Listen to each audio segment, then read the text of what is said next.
Hello everyone, welcome back to my channel. কেমন আছেন বন্ধুরা? আশা করি ভালো আছেন। আলহামদুলিল্লাহ আমি ভালো আছি। আমি আজকে রান্না করব ডিম ঝাল। এই ডিম ঝাল রান্না করার জন্য আমি ডিমগুলিকে হালকা হলুদ দিয়ে ভেজে নিচ্ছি। কিছুক্ষণ ভেজে নেওয়ার পর আমার ডিমগুলি ভেজে নেওয়া শেষ। এবার আমি উঠিয়ে নেব। এভাবে ডিম রান্না করলে খেতে খুবই ভালো লাগে। আমার খেতে খুবই ভালো লাগে। আমি জানি যে রান্না করি, তাই আপনাদের সঙ্গে শেয়ার করি। এই যে আমার ডিম ভেজে নেওয়া শেষ। এবার আমি পেঁয়াজ কুচি দিয়ে দিলাম সরিষার তেলে, দিয়ে আমি কিছুক্ষণ ভেজে নেব। এই যে কিছুক্ষণ ভেজে নিলাম। এবার আমি দিয়ে দেব লবঙ্গ, এলাচ ফল একটি এবং দারচিনি দিয়ে, তারপর আমি দিয়ে দিলাম আদা রসুন বাটা।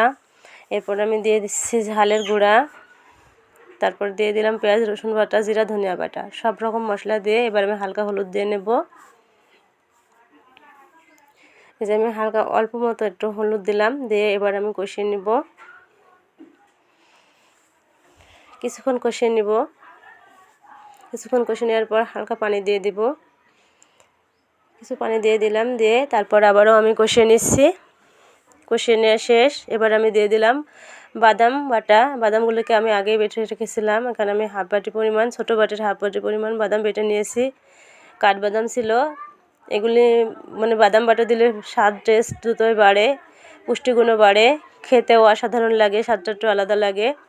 এবার আমি দিয়ে দেব পরিমাণ মতো পানি। পরিমাণ মতো পানি দিয়ে ভালো মতো নেড়ে এবার আমি ঢাকনা দিয়ে ঢেকে দিব। কিছুক্ষণ রান্না হওয়ার পর এই যে আমার রান্না শেষ, দেখতেই পাচ্ছেন। এই যে আমার রান্নার ফাইনাল লুক। আমার ভিডিও যদি আপনাদের ভালো লেগে থাকে অবশ্যই আমার পাশে থাকবেন।